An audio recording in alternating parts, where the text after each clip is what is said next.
You're watching How Leap. Let's see how to upload a 3-minute video to Instagram Reels. First, note that Instagram Reels can now be up to 3 minutes long. Ensure your video file is 3 minutes or less and in a vertical format. Open the Instagram app and swipe right or tap the plus icon to create a new post. Select Reels. At the bottom, tap the gallery icon in the bottom left to choose your pre-recorded 3-minute video. Instagram will show a loading bar. If your video is over the limit, you will be prompted to trim it. Use the sliders at the bottom to select the exact 3-minute segment you want. Tap Next. You can now edit your reel, add audio, text, effects, or adjust the speed.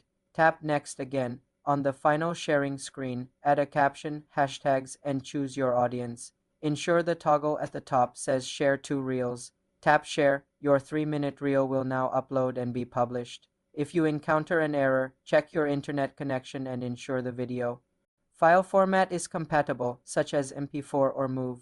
Longer reels have a larger file size, so a strong Wi-Fi connection is recommended. For more simple Instagram Reels tutorials, subscribe to the channel.